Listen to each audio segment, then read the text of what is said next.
Hey guys, tonight we are going to dive deep into a subject so profoundly fascinating, so utterly gripping that it's guaranteed to, well, probably lull you into a deep, peaceful slumber. We're talking about Byzantine Mosaic repair. Now, I know what you're thinking, riveting. But trust me, or rather, trust the gentle hum of your fan and the soft glow of your screen. This is history at its most soothingly meticulous. Picture this with me for a moment. You're standing in a vast, cool, echoing space. The air smells faintly of ancient stone and something else, perhaps old wax or dust motes catching the light. Your eyes drift upwards, following the curve of an impossibly high dome or tracing the long, solemn line of a nave wall. And then you see it, or rather you feel it, a shimmering, ethereal glow pouring down from above. It's not painted light. It's light born from the surface itself, catching on a million tiny angled pieces of glass and stone, each reflecting a sliver of brilliance back at you. Gold tesserae glitter like scattered stardust, blues are deeper than the deepest ocean, greens are richer than any emerald, reds pulse with a quiet intensity. Figures emerge from this luminous haze, stern-faced emperors, serene saints, the Pantocrator himself, gazing down with an unsettlingly calm intensity. You feel small, overwhelmed, bathed in this dazzling, otherworldly radiance. It's overwhelming, beautiful, and frankly, a little hard on the neck after a while. Now, while this sounds beautiful, a reality check. You probably won't survive the sheer, unadulterated thrill of learning about ancient adhesives and grout lines. It's a tough journey, but we'll take it slow. So before you get comfortable, take a moment to like the video and subscribe, but only if you genuinely enjoy what I do here. Also, let me know where you're listening from and what time it is there. It's always cool to see who's joining this little corner of sleepy history. Now dim the lights, maybe turn on a fan for that soft background hum, and let's ease into tonight's journey together. Our journey tonight begins not with the repair itself, but with the breathtaking original creations. You need to understand what exactly we're talking about preserving, what kind of sheer unadulterated splendor we're trying to coax back from the brink of decay. We're talking about the Byzantine Empire, that long-lived, complex successor to the Roman Empire in the East, centered on its magnificent capital, Constantinople, the city we now call Istanbul. For over 1,000 years, roughly from the 4th century AD right through to the mid-15th century, this empire was a powerhouse of culture, religion, and art. And one of its most enduring, most visible legacies is the Mosaic. Think of mosaics not just as decoration, but as integral parts of the architecture, designed to transform interior spaces. These weren't little bathroom tiles, they were vast, sweeping narratives covering walls, ceilings, and domes in churches, palaces, and sometimes even private homes of the wealthy. The sheer scale of these projects is hard to wrap your head around. Imagine covering the entire interior surface of a massive cathedral, floor to ceiling, not with paint or fresco, but with millions upon millions of tiny cubes of coloured material. It's like building a cathedral-sized image out of pixels, except each pixel is hand-cut, hand-placed, and potentially made of solid gold. It's the ancient equivalent of a giant, shimmering IMAX screen displaying scenes from history, scripture, or imperial triumph. Except, way more impressive because it wasn't projected. It was the wall. You stand under a dome depicting Christ Pantocrator, ruler of all, his gaze following you, surrounded by ranks of angels and saints, all rendered in this vibrant, pulsating light. It's not just looking at art, it's being enveloped by it. It was propaganda, religious instruction, and aesthetic wonder rolled into one shimmering package. The mainstream historical fact you absolutely need to know here is about Emperor Justinian and the Hagia Sophia. In the 6th century, after the original church was destroyed in the Nika riots, Justinian ordered a new, even grander Hagia Sophia built. Completed in a mere 5 years, seriously 5 years for that, it was immediately adorned with some of the earliest and most breathtaking Byzantine mosaics. While many of Justinian's original mosaics were later lost or covered, the sheer ambition of the project, creating this Church of Holy Wisdom as a testament to God and imperial power, cemented the place of monumental mosaics in Byzantine art and architecture for centuries to come. It was less a building, more a spiritual experience machine powered by light and tiny, carefully angled cubes. What made these mosaics so special, so luminous? It wasn't just the colour, it was the material and the technique. While earlier Roman mosaics often used natural stones, like marble, adding to their durability but limiting colour range, the Byzantines leaned heavily into smalti. Smalti, pronounced smalti, are small pieces of opaque glass enamel, specifically formulated for mosaics. They come in an incredible range of colours far beyond what natural stone could provide. Think vibrant blues made with cobalt, deep reds with copper, rich greens with iron. But the real magic, the source of that famous Byzantine shimmer, came from the gold and silver tesserae. These weren't solid gold cubes. That would be absurdly heavy and prohibitively expensive, even for emperors. Instead, they took a thin sheet of gold leaf, placed it onto a piece of glass, and then fused another thin layer of glass over the top, creating a gold sandwich trapped within translucent glass. Silver tesserae were made similarly. When these gold and silver smalti were cut into small squares or rectangles, the light would penetrate the top layer of glass, hit the reflective gold or silver leaf, and once bounce back out, creating an internal glow. It wasn't just a reflection, it was like the light was coming from the mosaic itself. And here's where a quirky tidbit comes in. The Byzantine mosaicists didn't always set their tessera perfectly flat. Oh no, that would be too neat, too boring. Instead, particularly with the gold and silver ones, they would deliberately set them at slightly different angles. Some tilted forward, catching the light directly. Some angled back, appearing darker from certain viewpoints. Some twisted just a fraction. This wasn't sloppiness, it was genius. As you moved through the space, or as the light shifted throughout the day, different tesserae would catch the light, making the mosaic seem to shimmer, to move. It gave the surface a dynamic, living quality, far removed from the static flatness of paint. Imagine arranging tiny mirrors at slightly different angles to create a dazzling effect. That's what they were doing, but with gold and glass. It's the ancient equivalent of making your artwork glitch and sparkle on purpose for maximum impact. The creation process itself was a complex undertaking requiring a highly skilled workforce organised into specialised workshops. First, the wall or dome surface was prepared with a rough layer of plaster called the arriccio. On this, the master artist, or pictor musivarius, would sketch out the design, sometimes in broad strokes, sometimes with detailed drawings. Then sections of a finer, wet plaster layer, the intonaco, would be applied, only as much as could be completed in a day, as the tesserae had to be pressed into the wet plaster. This was back-breaking, intricate work, done often high up on scaffolding. Imagine the scene: apprentices sorting tesserae by colour and size, skilled artisans carefully placing each small piece, perhaps using simple tools like tweezers or spatulas, pressing them into the wet plaster, ensuring the angle was just right. The gap between pieces, the joint, was consistent or deliberately varied for effect. It was painstaking, piece-by-piece construction of an image. A project could take years, even decades, and involve hundreds of workers. It makes putting together a 5,000-piece jigsaw puzzle seem like a casual Tuesday afternoon hobby. The sheer quantity of materials needed was staggering. Tons of coloured glass would have to be produced, requiring specialised glass furnaces and techniques to achieve the vibrant, consistent colours. The gold and silver leaf had to be painstakingly prepared. Natural stones like marble and semi-precious stones were also used, particularly for faces, hands and drapery, adding subtle variations in texture and colour. The palette was rich but specific, often focused on deep blues, greens, reds, whites, and of course endless variations of gold. The choice of colours wasn't purely aesthetic. Many colours held symbolic meaning in Byzantine iconography.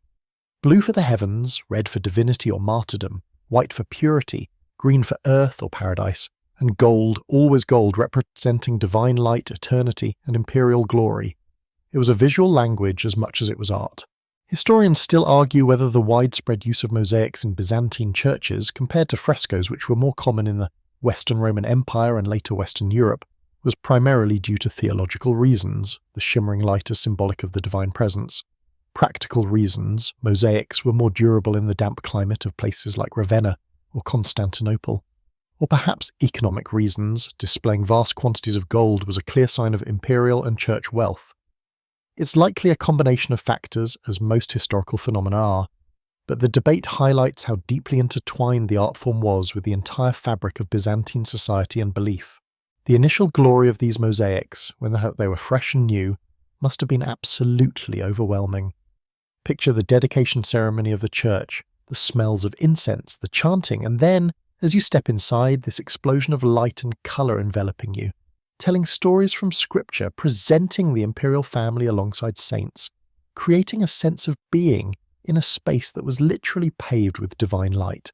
It was designed to inspire awe, piety, and perhaps a little fear. It reinforced the connection between the earthly emperor and the heavenly ruler, often depicting the emperor or empress offering the church building itself to Christ or the Virgin Mary, placing their worldly power directly under divine authority, all rendered in glittering gold and jewel-like colours. It was a powerful statement in a world where most people were illiterate. The walls themselves taught and preached through their dazzling imagery. And unlike frescoes which tend to fade over time, the colours of smalti are remarkably stable. The gold doesn't tarnish, the brilliance, theoretically, could last forever. Of course, as we'll see, forever is a long time, and various things have happened to these luminous surfaces over the centuries. But at their peak, the Byzantine mosaics were one of the most glorious artistic achievements of the ancient and medieval world, a testament to faith, power, and an almost obsessive dedication to making walls shine. But even the most dazzling, supposedly eternal art faces the relentless march of time. You might think that something made of glass and stone embedded in plaster would last forever, right? Like, short of hitting it with a sledgehammer, how could it possibly degrade? Ah, if only it were that simple. The world, even the ancient world, is a messy place, full of seismic activity, leaky roofs, changing rulers, and shifting religious dogma. So the decay, the slow, quiet crumbling of this glittering perfection, began almost as soon as the final tessera was pressed into the wet plaster. It's kind of a sad thought, isn't it?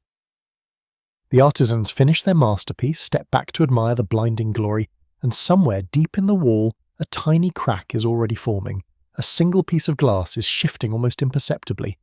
It's like finishing a giant sandcastle and knowing the tide is eventually coming in, even if it's 1,000 years from now.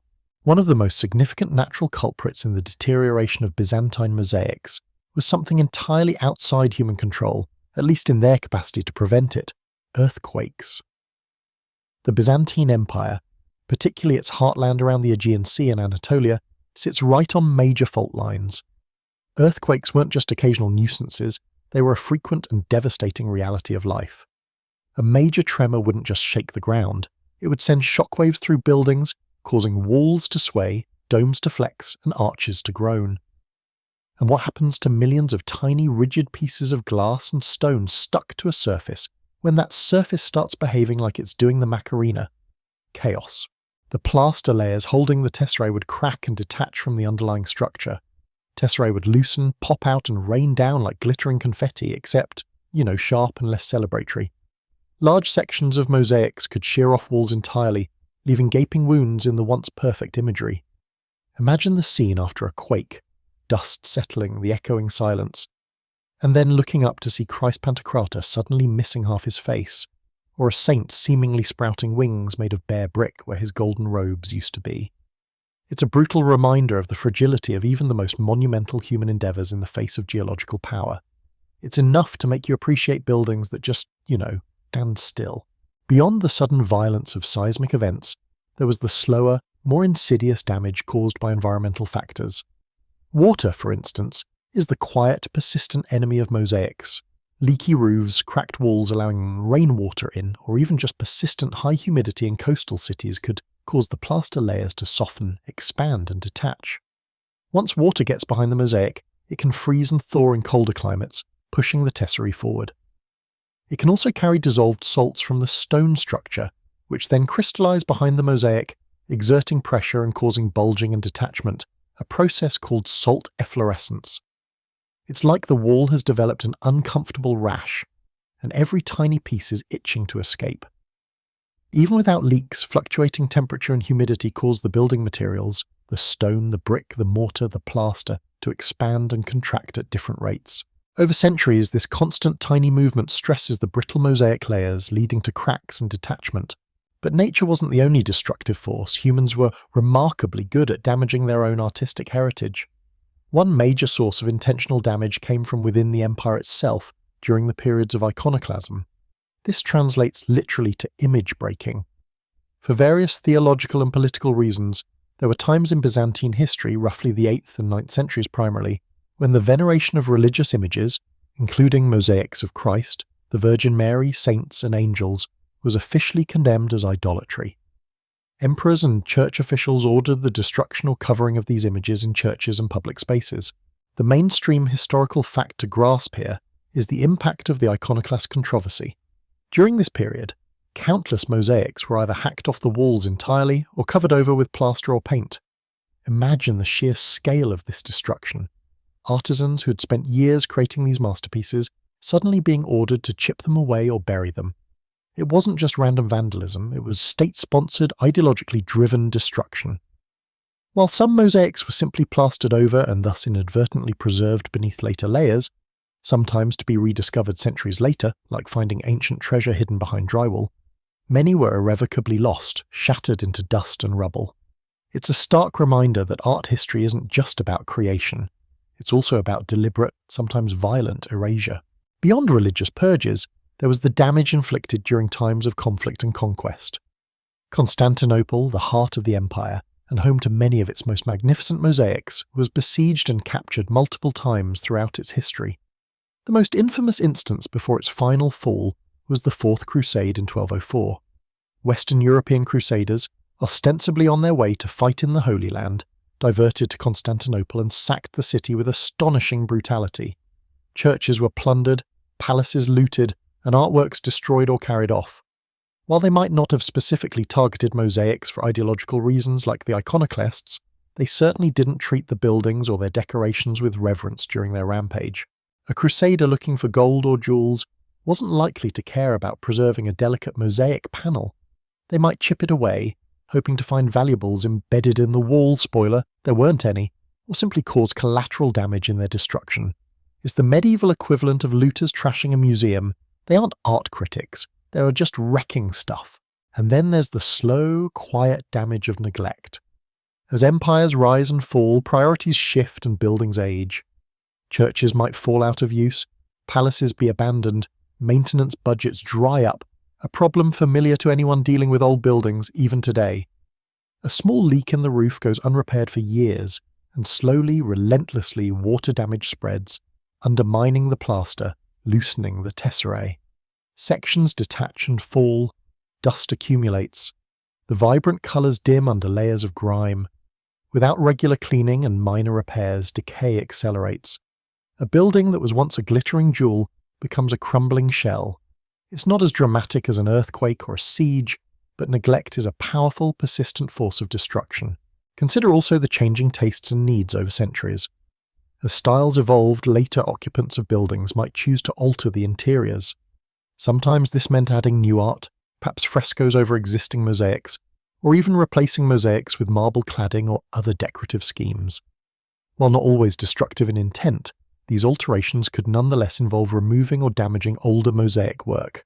It wasn't always malicious. Sometimes it was simply fashion. Oh, mosaics are so last century, darling. We simply must update with some nice, minimalist plaster. Okay, maybe not in those exact words, but you get the idea. A quirky tidbit related to damage comes from the practice of later occupants, particularly after the Ottoman conquest of Constantinople, converting churches like the Hagia Sophia into mosques. While the Ottomans generally respected the building itself, Islamic tradition prohibits figurative imagery in places of worship. So rather than destroy the Christian mosaics outright, they often simply covered them over with plaster.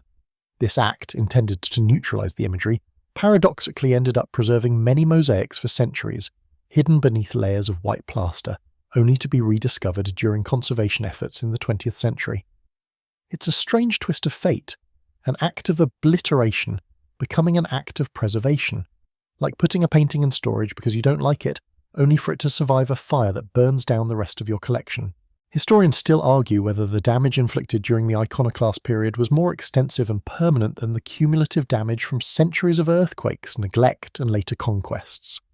Some argue that iconoclasm caused the most significant losses, deliberately targeting the most important religious imagery. Others contend that while dramatic, iconoclasm was finite, whereas the slow grind of natural disasters and neglect over a millennium ultimately took a greater toll on the total surviving area of mosaics. It's a complex question, difficult to answer definitively when so much evidence has been lost, but it highlights the multiple, overlapping threats these ancient artworks faced. So these glorious shimmering surfaces, intended to transport viewers to a heavenly realm, were constantly under threat, from the ground beneath their feet shaking violently, from water seeping in from above, from rulers who saw them as idolatrous, from invaders who saw them as plunder, and from the simple passage of time and lack of care. The fact that any of them survive today, even in damaged states, is something of a minor miracle, a testament not just to the original craftsmanship but also to the efforts of those who, much later, would begin the painstaking, often unglamorous work of bringing them back from the brink. The damage was done piece by tiny piece over centuries, and reversing that damage, well, that's where our story really gets interesting in its own quiet, dusty, methodical way. So, with all that damage accumulating over centuries, the earth shaking, the water creeping, the rulers deciding images were out of fashion, the conquerors being generally disruptive, what did people actually do about it? Did they immediately jump into what we'd recognise as careful artistic restoration? Well, not exactly.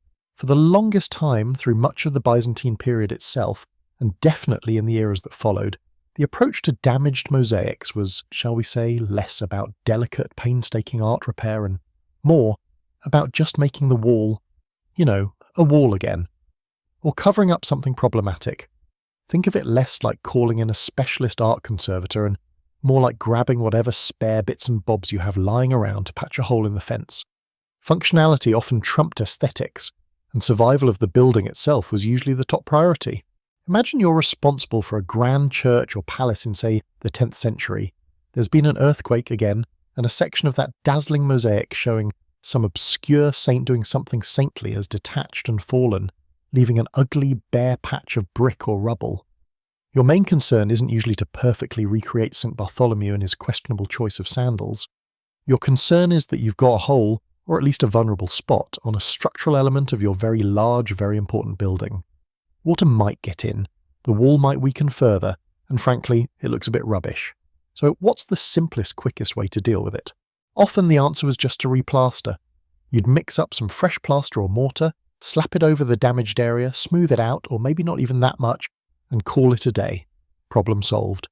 The wall is sealed, it looks less obviously broken from a distance, and you haven't had to spend a fortune or track down a specialist mosaicist, who are probably busy elsewhere anyway. It's the ancient equivalent of putting duct tape on a crack in your car dashboard. It's not pretty, but it does the job. Sometimes, if the damage was larger or structural, they might patch the area with a brick or stone rubble before applying plaster. You can still see evidence of this in many ancient buildings, areas where the original, finely constructed wall suddenly gives way to a hodgepodge of reused materials and rough mortar. These patches weren't meant to blend in aesthetically. They were purely functional repairs. The mosaic was gone, that part of the wall needed fixing, and this was the most expedient way to do it. You might look closely at a restored Byzantine mosaic today and notice areas that are just plain plaster, sometimes intentionally left bare by modern conservators to show where the original work was lost and not replaced, and sometimes covering over these much older, cruder patches. Another significant reason for repair, as we touched on earlier, was covering up imagery. During the iconoclast periods, the order wasn't fix the mosaics, but get rid of the mosaics, or at least make them invisible. Plaster was the weapon of choice. Thick layers of plaster would be applied directly over the mosaics, often quickly and roughly. Imagine the texture of that lumpy, uneven plaster, burying shimmering gold and vibrant colours. It wasn't careful work, it was an act of erasure. And as mentioned, after the Ottoman conquest, many former churches, now Muslim sepulchres, had their figurative mosaics covered for similar reasons. Again, plaster was the preferred method. Sometimes this plaster was then painted over with non-figurative designs or verses from the Quran, creating new layers of history on the surface of the wall. The mainstream historical fact here is that throughout much of history, building maintenance, even on grand structures like churches and palaces, was often reactive and focused on structural integrity and functional use rather than the long-term preservation of artistic details. Materials were often reused from older, ruined buildings, splier it's called, because it was easier and cheaper than quarrying new stone or firing new bricks. So patching a mosaic area with whatever rubble was handy or just plastering over it fit perfectly into this broader pattern of practical, resource-driven maintenance. It wasn't a lack of respect for the art necessarily, but a different set of priorities determined by economics, available labour, and immediate needs. Keeping the roof from leaking was probably more important than restoring a saint's halo. There's a quirky tidbit that emerges from studying these early repairs and cover-ups. Sometimes when conservators remove later plaster layers, they find unexpected repairs underneath. Not just plaster, but occasionally fragments of pottery, broken tiles, or even bits of other discarded materials mixed into the patching mortar. It's evidence of a true use whatever you have handy approach. You can almost picture a medieval workman looking at a bucket of leftover bits and thinking, yeah, that'll do. Stick it in the wall. Nobody's going to be looking this closely in 1,000 years anyway. And here we are, 1,000 years later, marvelling at their pragmatic, or perhaps just lazy, material choices. It gives you a little chuckle, thinking about their complete disregard for future archaeological scrutiny. The problem with these early repairs is that they often weren't stable or well executed by modern conservation standards.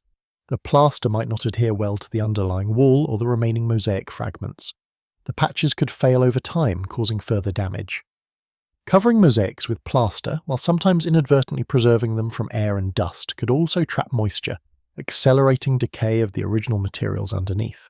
And of course, simply covering up the damage meant the artistic loss remained, just hidden. It wasn't preservation, it was concealment. Historians still argue whether these early attempts at repair or simply covering were genuinely intended as long-term solutions or merely temporary fixes. Were they hoping to come back later and do a proper restoration?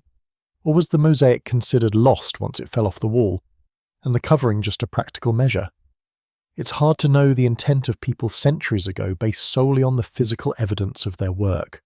Did the workman patching a wall with rubble feel any regret about the lost mosaic, or was he just focused on finishing the job before sundown? It's one of those historical grey areas where the practical reality of daily life meets the grand narrative of artistic heritage, and we're left trying to guess what was really going on in their minds. So while the creation of these mosaics was an incredibly skilled, complex and deliberate act, their initial repair was often anything but. It was a response to necessity, a practical measure to maintain a building, cover up forbidden images, or just make a damaged wall look less damaged, at least superficially. The idea of meticulously cleaning, stabilising and potentially infilling missing sections with the aim of restoring the mosaic's original artistic appearance. That was a concept that would come much, much later. For centuries the decay happened, and the fixes were rough and ready. It was a slow, quiet battle between art and entropy, with entropy winning most of the early rounds. But the story doesn't end with everything being lost or covered. Eventually people would start to look at these damaged, dusty remnants with different eyes. So for a long, long time the story of a damaged Byzantine mosaic was pretty bleak. Earthquake? Slap some plaster on it. Iconoclasm? Plaster again. Conqueror with a different set of religious sensitivities? You guessed it, more plaster. It was the go-to solution for a lot of problems, like the ancient world's equivalent of just turning your computer off and on again. Didn't actually fix the underlying issue of lost art, but it dealt with the surface problem.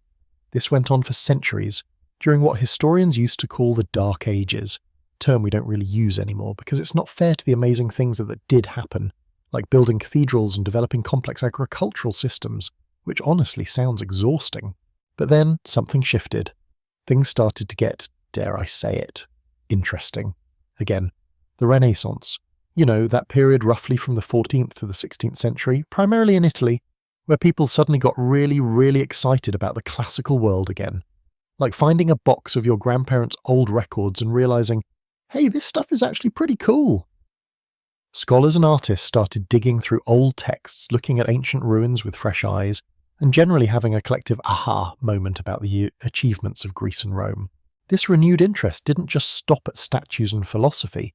It extended to other forms of classical art. And guess what the Byzantines were doing? They were the direct cultural and artistic descendants of the Romans, and they absolutely loved mosaics. While Western Europe was fumbling around with frescoes and manuscripts, important, yes, but maybe less sparkly, the Byzantines were still creating these incredible shimmering wall and ceiling decorations, often in churches.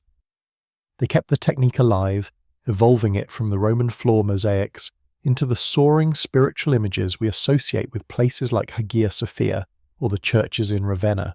So as Renaissance artists and patrons began to look beyond their immediate surroundings and delve into the past, they started noticing these Byzantine works. Maybe travellers coming back from the East described the glittering interiors of churches they'd seen, or perhaps they encountered Byzantine artists or artworks that had made their way westward. There was a growing appreciation for the sheer technical skill and the visual impact of mosaics. They weren't just seen as old, damaged patches on a wall anymore. They were recognised as a significant art form with a long, venerable history. This mainstream historical fact, the Renaissance rediscovery and re-evaluation of classical and Byzantine art, is absolutely key to understanding why anyone would eventually bother trying to repair these things properly. Before this period, the value placed on ancient and medieval art was often tied to its religious significance, or simply the value of the materials, like the gold tesserae, which might just get scraped off and melted down, which makes me feel a little ill just thinking about it. But during the Renaissance, the value began to shift towards the artistic merit itself, the skill of the craftsman, the beauty of the composition, the historical connection it offered to a glorious, albeit sometimes imagined, past. Now, this didn't instantly lead to modern conservation practices, not by a long shot. The understanding of materials, the chemistry of decay, the ethical considerations of intervention, all of that was centuries away. But the attitude changed.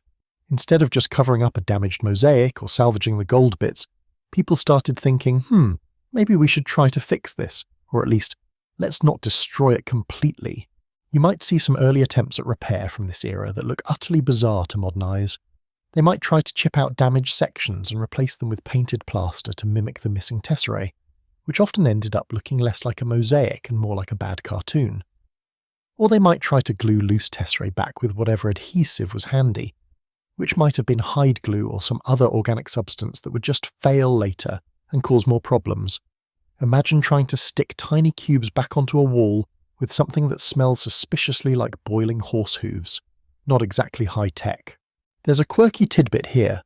During the Renaissance, there was also a fascination with creating new mosaics in the ancient style. Wealthy patrons commissioned mosaics for their own churches or palaces, sometimes even importing artists who claimed lineage or knowledge from the Byzantine tradition. This wasn't just about preservation, it was about emulation and competition. They wanted to show they could produce works just as grand and shimmering as the ancients.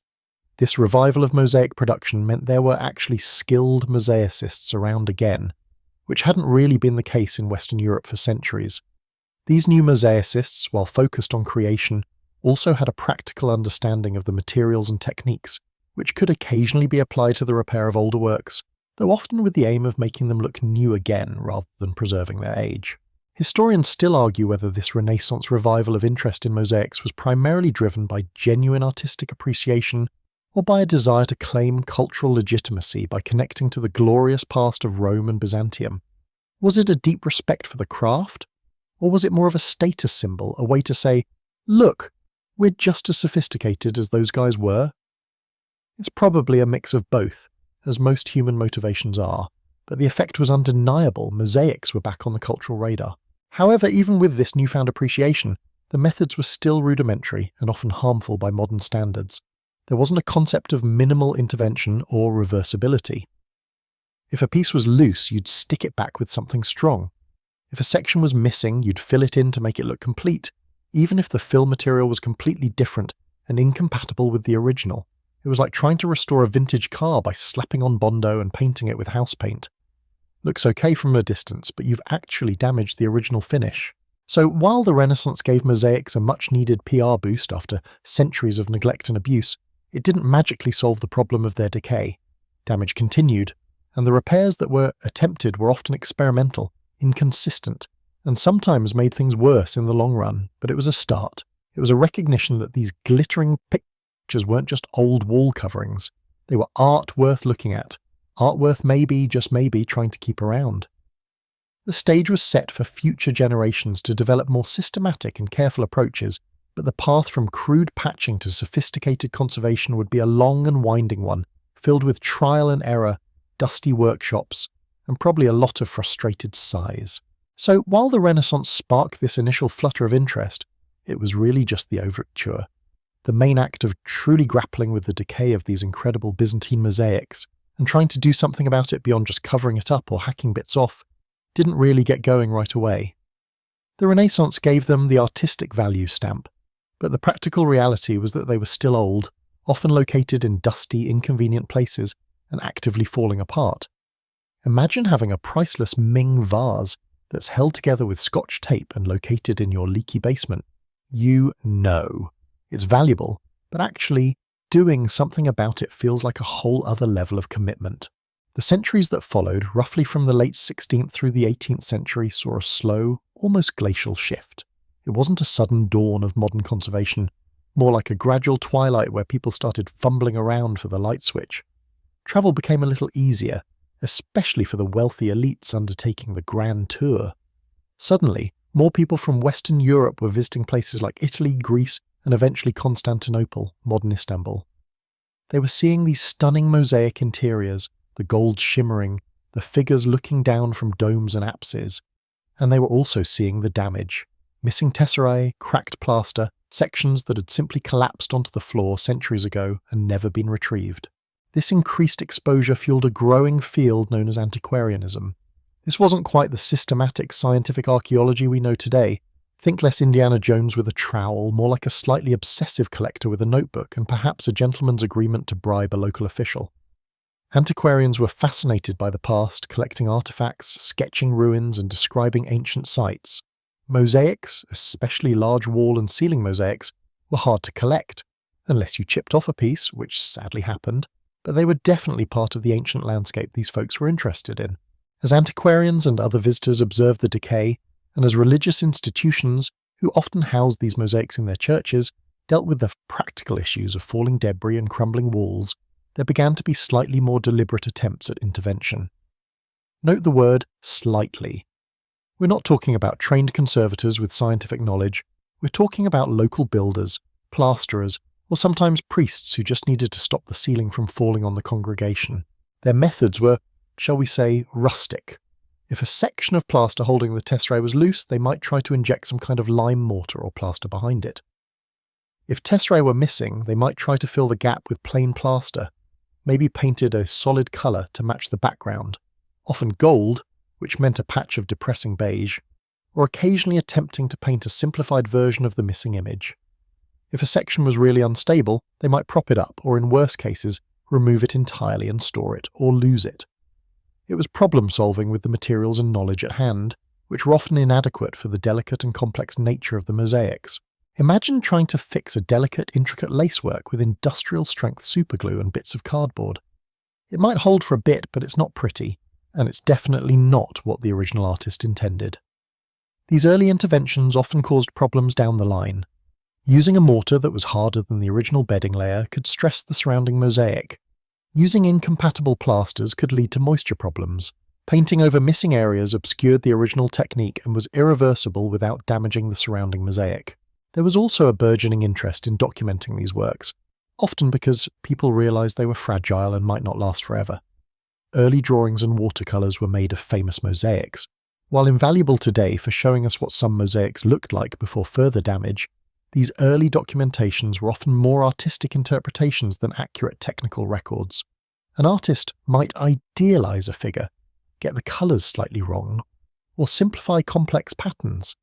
It was less like a forensic photograph and more like a portrait, captures the likeness, but maybe makes it look a little better than it did in reality. Oh yes, the saint's halo was definitely that perfectly round and shiny, says the artist, conveniently ignoring the crumbling edges and missing gold leaf. The motivations for these early efforts were varied. For the church, it was often about maintaining the structural integrity of the building and the legibility of the sacred images within. A saint with a missing head or a large crack running through their face is perhaps less conducive to pious reflection. For wealthy patrons or visiting scholars, it might be about preserving something they saw as historically or artistically significant, even if their means were limited. This period saw the tentative beginnings of what we might generously call preservation awareness. People started thinking about why the mosaics were falling apart. Was it just age, earthquakes, neglect? They didn't have the scientific tools to properly diagnose the causes of decay, things like salt crystallization, moisture migration, or the chemical breakdown of materials, but they could observe that buildings shifted, roofs leaked, and plaster turned to powder. A quirky tidbit from this era is the sheer variety of ad hoc materials that might be used in repairs. You might find patches of rough cement when it started to become available, bits of broken pottery shoved into gaps, or even entirely new tesserae made from painted glass or ceramic that bore little resemblance to the original Byzantine materials. It was a bit of a free-for-all, limited only by the ingenuity and resources of the person doing the repair. Imagine finding a bit of 18th century blue and white Delft pottery tile jammed into a gap in a shimmering gold Byzantine sky. Anachronistic to say the least, and probably not helping the long-term health of the wall. It's like trying to fix a cracked smartphone screen with chewing gum. Technically fills the gap, but doesn't really restore functionality or aesthetics. Historians still argue whether these early interventions were, on balance, more beneficial or harmful to the mosaics in the long run. While they sometimes stabilized precarious sections, they also often introduced incompatible materials or irreversible alterations that made future, more sophisticated conservation much more difficult. Was the intention good but the execution damaging? Or was it simply the best that could be done with the knowledge available? It's a complex question, and you see the results of these early, often clumsy efforts preserved within the mosaics today. Telltale patches of mismatched material or areas where the original sparkle has been lost under layers of later paint or plaster. So we're still a long way from the white gloves and scientific analysis of modern conservation labs. We're in an era of earnest but often misguided attempts. The awareness is growing, the desire to keep these glittering fragments of history is there, but the systematic knowledge and ethical framework for how to do it responsibly are still centuries in the future.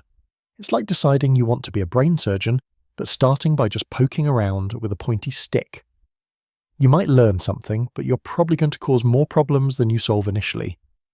But every hesitant step, every well-intentioned, even if poorly executed repair, is part of the long, slow journey towards truly understanding and caring for these fragile masterpieces. You're watching history stumble its way towards conservation, one mismatched plaster patch at a time. It's not exactly thrilling, but it's progress, in its own peculiar historical way.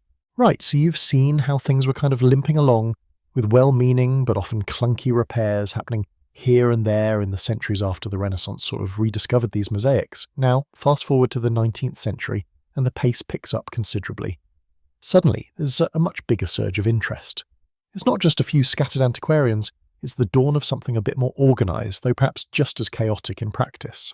The world was changing. Travel became easier and more common, particularly for Europeans looking to explore the historical heartlands around the Mediterranean. The rise of empires and their spheres of influence meant increased access to sites that had previously been less visited. Places like Istanbul, once distant and mysterious to many in Western Europe, became destinations for scholars, artists, and increasingly tourists.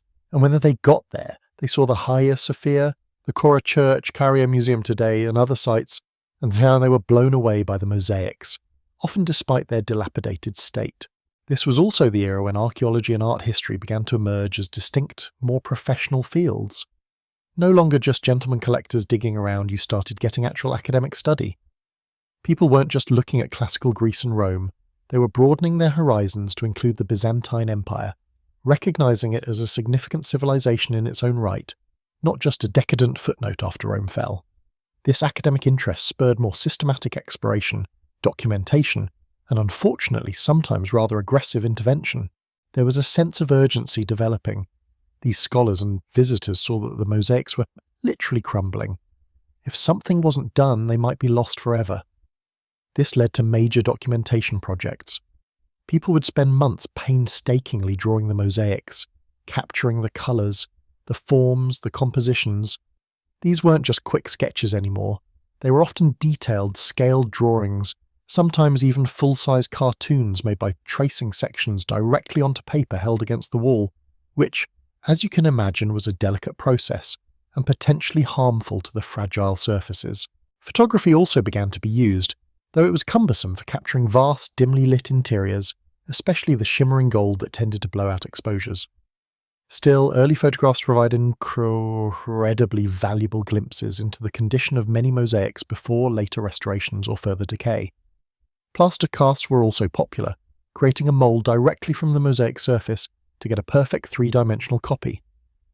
While amazing for study back in a European museum, the process of applying wet plaster directly onto ancient fragile mosaic surfaces could sometimes pull off tesserae or damage the bedding mortar. It was a classic case of, we need to preserve information about this thing, even if the act of getting that information slightly damages the thing itself. Oops! Then came the restoration efforts. These were often huge undertakings, sometimes commissioned by governments or wealthy patrons. The driving philosophy was often different from modern conservation. The goal wasn't necessarily to preserve every historical layer or the evidence of age and damage. Instead, it was frequently about restoring the mosaic to what was imagined to be its original glory, or at least making it look visually complete and appealing to 19th century tastes. This meant replacing missing areas with new materials, sometimes entire figures or sections. The materials used in these 19th century restorations could be quite varied and, again, often incompatible with the original Byzantine methods. They might use Portland cement, which is much harder and less flexible than the original lime-based mortars, creating stress points. They might use brightly coloured modern glass tesserae that don't match the subtle variations and antique quality of the original Byzantine smalti, the proper term for mosaic glass tesserae. Think of trying to replace a few faded, worn bricks in an old wall with shiny new ones. They just stick out and can actually make the problem worse over time due to different expansion rates and porosity. Sometimes entirely new compositions were added in areas where the original mosaic was completely lost, based on guesswork or stylistic assumptions. Imagine restoring a damaged painting and just deciding to paint in a whole new character because you think it would look good there. It might make the picture complete, but it's not historically accurate, and it's definitely not reversible.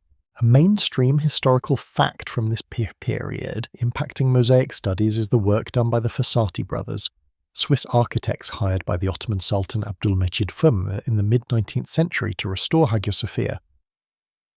They uncovered and documented many of the vast mosaics that had been plastered over after the Ottoman conquest, a truly monumental task. However, their restoration philosophy also involved some heavy-handed interventions and, famously, replastering over certain figurative mosaics again for religious reasons after documenting them. It was a complex project reflecting the tensions and attitudes of the time, preserving but also altering. A quirky or fringe tidbit involves the fate of some of the tesserae that did fall off over the centuries. While some were hopefully gathered and stored nearby sometimes, many others ended up being picked up by visitors as souvenirs. Imagine strolling through a grand Byzantine church and just pocketing a shimmering gold cube or a bit of coloured glass. Today, conservation ethics would find this appalling, but in the 19th century, the idea of collecting pieces of the past was quite common. You might find little boxes or albums in museum archives or private collections containing tesserae, purportedly from famous sites, often with shaky provenance. Ah yes, this little blue bit. Picked it up myself from the floor of St. Mark's in Venice back in '78. Lovely colour, isn't it? Historians still argue whether the extensive 19th century restorations of major Byzantine monuments like Hagia Sophia or the basilicas in Ravenna were ultimately beneficial or detrimental. On one hand, they undoubtedly saved vast areas of mosaic from complete collapse and deterioration, stabilizing structures and cleaning surfaces. On the other hand, they introduced irreversible alterations, used incompatible materials, and often prioritized a unified, restored appearance over the preservation of original fabric and historical layers. Was it a necessary evil to save something, or did it inflict its own kind of damage? It's a genuine puzzle for modern conservators who have to deal with the legacy of these earlier interventions. So the 19th century was a period of intense activity, driven by new academic curiosity, improved access, and a desire to save or restore these impressive works. While the documentation efforts were often groundbreaking for their time, the restoration practices, viewed through a modern lens, were frequently heavy-handed, and sometimes caused more problems than they solved. You can still see the marks of the 9th century in many mosaics today, areas of mismatched material, sections that look unnaturally perfect compared to the surrounding authentic work, the ghosts of plaster casts taken centuries ago. It was a step forward in terms of awareness and scale of effort, but still a long way from the nuanced, minimally invasive approaches valued today. It was a century of big gestures and sometimes unfortunate consequences, all in the name of preserving or recreating the past. So you've seen the grand, sometimes brutal interventions of the 19th century. Now as the calendar flips over to the 20th century, you start to feel a different breeze blowing through the dusty workshops and echoing basilicas. The age of the intrepid, slightly reckless antiquarian starts to give way ever so slowly to the age of the conservation scientist. It's less about artistic flair and more about careful analysis, less about recreating what might have been and more about preserving what is. This shift didn't happen overnight, of course. The early 20th century was a turbulent time globally, with wars and political upheaval often overshadowing the quiet work of looking after old stones and glass bits. But the seeds of modern conservation were being sown. There was a growing recognition that historical objects weren't just aesthetic pieces to be prettied up. They were sources of information, physical documents of the past, and every intervention, every lost original tessera, every poorly matched repair, meant losing a bit of that story. Science started playing a much bigger role. Chemists began analysing the original mortars to understand their composition and properties, how they behaved with moisture, how they reacted to salt crystallization, their flexibility.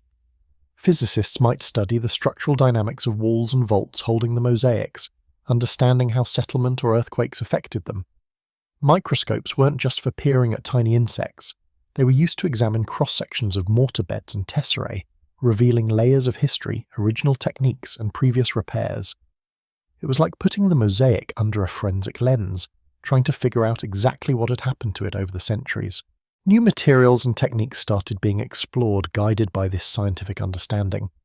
Instead of just slathering on incompatible modern cements, researchers looked for materials that were closer to the original lime-based mortars in terms of strength, porosity, and flexibility. They experimented with different types of lime, aggregates, and even traditional additives like brick dust or organic matter, though perhaps skipping the more questionable animal-based glues of earlier eras, thank goodness. The goal was to find something that would support the mosaic without stressing the original fabric, and that could, ideally, be removed later if better methods were discovered. Reversibility became a buzzword, even if full reversibility was often an elusive dream. The rise of specific conservation institutes and international bodies also marked a change. Organisations dedicated to the study and preservation of cultural heritage began to form, fostering collaboration and the sharing of knowledge. Instead of individual restorers working in isolation with their secret family recipes for mortar mixes, you started having conferences, publications, and training programs. Standards, however rudimentary at first, began to emerge. It was like going from everyone just winging it in their garage to having actual engineering colleges and professional associations. One significant challenge tackled in the early 20th century was the issue of detaching mosaics from their original walls. Sometimes a wall was structurally unsound, or the mosaic was threatened by damp rising from the ground, or, very occasionally, it was decided to move a mosaic for protection, a highly controversial practice today.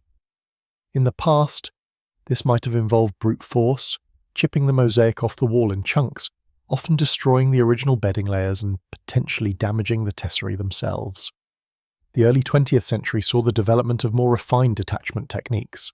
One such technique, still sometimes used, though usually as a last resort, is the stacco method. This involves gluing a strong-facing fabric like canvas onto the front of the mosaic, then carefully cutting behind the mosaic through the mortar bed to separate it from the wall. The mosaic now attached to the fabric is carefully lifted off and can be reapplied to a new stable support structure. It's a bit like peeling off a massive delicate somewhat sticker. You can imagine the tension involved. One wrong move and you've shattered centuries of work. It requires immense patience and skill. It saves the tesserae and the front composition, but you lose the original mortar bed and its precious historical data, like the underdrawing or synopia, that guided the original artists. So even improved techniques had their trade-offs. A mainstream historical fact crucial to the development of modern conservation ethics in the early 20th century was the influence of figures like Cesare Brandi in Italy, whose theory of restoration, developed mid-century but building on earlier ideas, profoundly shaped how conservators approach interventions. Brandi emphasized minimal intervention, the importance of documenting every step, and respecting the history of the object, including signs of age and previous repairs, rather than trying to make it look brand new. His ideas filtered into the understanding of how to treat mosaics as well, not just as pictures, but as complex objects with physical and historical integrity. A quirky or fringe tidbit from this era relates to early attempts at documentation using colour photography. Before reliable colour film became widespread and affordable, some researchers experimented with creating painstaking colour plates by hand, colouring in black and white photographs or detailed drawings based on careful observation notes made on site. Imagine the dedication needed to accurately capture the subtle shades and shimmering golds of a large mosaic ceiling in a dim church, just with pencil, watercolour, and written descriptions. It sounds incredibly tedious, enough to make anyone sleepy just thinking about it. Historians still argue whether the increasing emphasis on scientific analysis in the early 20th century always translated into better practical outcomes for mosaic repair, or if it sometimes led to conservators being overly cautious or experimental with untested new materials. The intention was good, use science to inform practice, but the available scientific tools and understanding were still developing. Some early scientific repairs might have used materials or methods that seemed logical at the time, but proved problematic decades later. It's a reminder that conservation is an evolving field, and what seems like best practice today might look naive in another 50 or 100 years. So the early 20th century saw the beginnings of a more professional, scientifically informed approach to mosaic repair. The focus started shifting from aggressive restoration to more careful preservation. New techniques for detachment and reapplication were developed, though they came with their own costs in terms of lost information. The theoretical foundations of modern conservation ethics were being laid, emphasizing respect for the original object and minimal intervention. It was a slow, hesitant step away from the enthusiasm and sometimes destructive zeal of the previous century, moving towards a more considered, analytical relationship with these ancient, shimmering surfaces. So that the early 20th century started bringing science into the conservation game, a step up from the more, let's say, enthusiastic interventions of the past. But history, being the messy, unpredictable thing it is, wasn't about to let this gentle evolution proceed smoothly. Just as conservators were starting to get a handle on chemistry and microscopy, the world decided to throw a couple of rather large wrenches into the works. 2 world wars and the subsequent period of intense geopolitical tension we call the Cold War. These events had a profound, often devastating impact on the custodianship of ancient treasures like Byzantine mosaics. Sites that had survived centuries of neglect or even previous conflicts suddenly found themselves on front lines. Bombs don't discriminate between a military target and a priceless mosaic depicting the Virgin Mary. Buildings collapsed, roofs were blown off, exposing delicate wall surfaces to the elements. Fire damage, structural collapse, direct hits. The physical destruction was immense in many areas where significant Byzantine heritage lay, from Italy to Greece, the Balkans, and further east. Even if a site wasn't directly hit, the indirect effects were massive. Resources, money, materials, skilled labour that might have gone into careful repair work were diverted to reconstruction, military efforts, or simply basic survival. Access to sites could become impossible due to active conflict, political borders shifting, or the sheer difficulty of travel. Imagine trying to transport specialised lime or pigments across a war-torn landscape, or getting a team of conservators through checkpoints and rubble just to assess the damage. It was a logistical nightmare, assuming anyone was even thinking about mosaics amidst the chaos. This forced conservation efforts, where they could happen at all, into a state of emergency triage. It was less about meticulous long-term planning and more about immediate stabilisation. If a wall was about to collapse, you propped it up. If a mosaic was exposed to rain, you covered it, perhaps with whatever makeshift materials were available. Tarps, salvaged wood, anything that offered temporary protection. It was the equivalent of battlefield medicine for historical art, focusing on saving the patient, the mosaic, with whatever limited tools you had, even if it meant procedures that weren't ideal in peacetime. In some cases, drastic measures were taken to try and prevent anticipated damage. Mosaics might be covered with sandbags, wooden structures, or even walled up entirely. You can picture teams working frantically as air raid sirens wailed, trying to bury entire sparkling walls under protective layers of sand, hoping it would be enough to absorb the shock of a blast. It's a sobering thought, these beautiful, fragile things being hidden away like treasures in a vault, not for safekeeping from thieves, but from the indiscriminate violence of aerial bombardment. The post-war period brought its own set of challenges. The political map of Europe and the Mediterranean was redrawn. Sites that were once easily accessible were now behind new borders, sometimes on the wrong side of an ideological divide. Cooperation between scholars and conservators across the Iron Curtain, for instance, became incredibly difficult. Knowledge couldn't flow freely, resources were limited, and priorities shifted. In some places, ideological considerations could even influence how history, including the Byzantine past, was interpreted, and whether its material remnants were deemed worthy of preservation or neglected, or even actively suppressed if they didn't fit the prevailing narrative. This era also saw the continued evolution, albeit often under duress, of stucco and strappo techniques, the methods of detaching mosaics from walls that we touched on briefly before. Stucco, remember, is cutting through the mortar bed. Strappo, meaning tear or pull, is even more radical. It involves applying a strong adhesive facing onto the mosaic, letting it set, and then pulling just the surface layer of tesserae away from the wall, often taking a thin layer of the original mortar and sometimes the synopia, the underdrawing with it. It's faster and less structurally disruptive to the wall than stucco, but it is far more destructive to the original fabric and loses the critical depth and bedding details. During times of crisis, when a mosaic had to be saved immediately from impending destruction, the strappo method, despite its drawbacks, might have been chosen out of sheer necessity. It was a desperate measure for desperate times. A mainstream historical fact highlighted by this period is the deliberate targeting and destruction of cultural heritage during conflicts, recognized today as a war crime. While not all damage was intentional, many ancient sites in areas of conflict suffered appallingly. The Hagia Sophia in Constantinople, by then Istanbul, had already survived conversions and changing empires, but many less prominent sites were not so lucky. The scale of loss spurred international efforts after the wars to improve protection for cultural property in conflict zones, leading to agreements like the Hague Convention for the Protection of Cultural Property in the Event of Armed Conflict, 1954.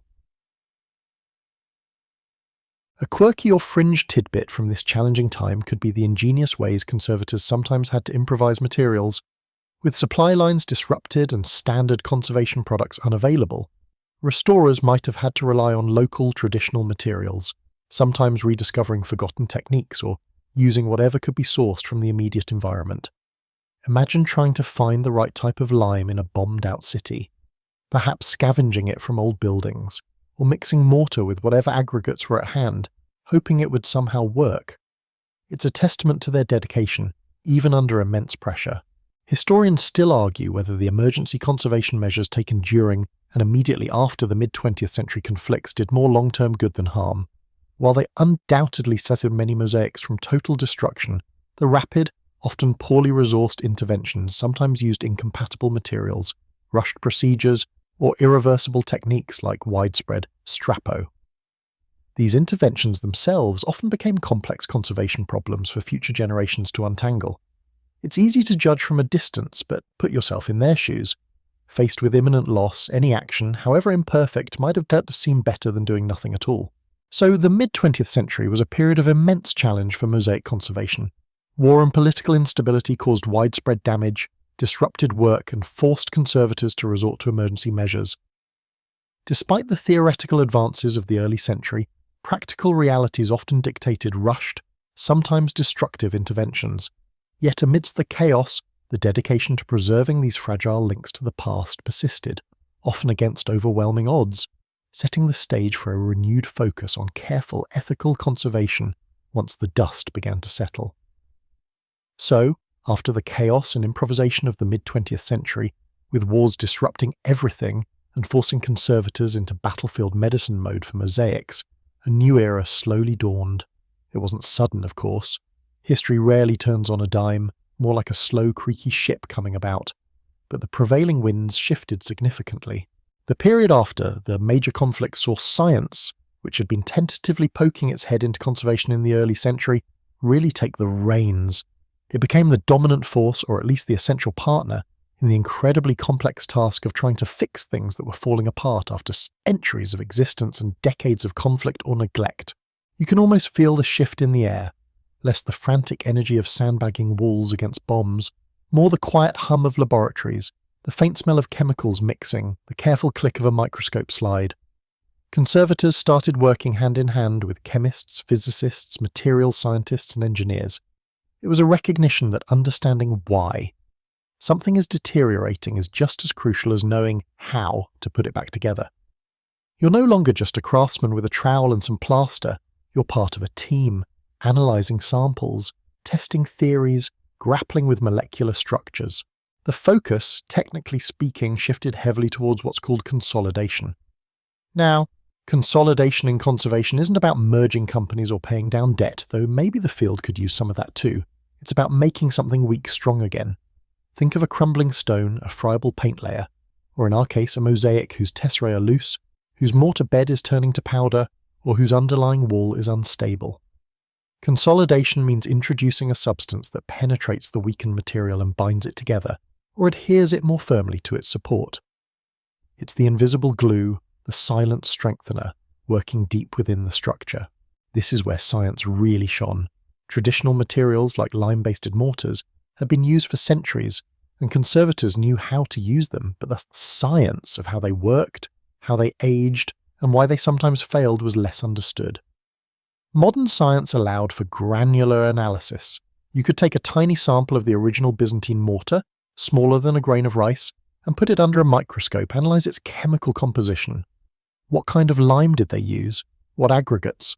Were there additives? Was the binder carbonating properly? This kind of analysis gave conservators a much deeper understanding of the materials they were trying to conserve and replicate. New synthetic materials also became available, products of the booming chemical industry that had ironically been spurred on by the wars. Polymers, resins, epoxies.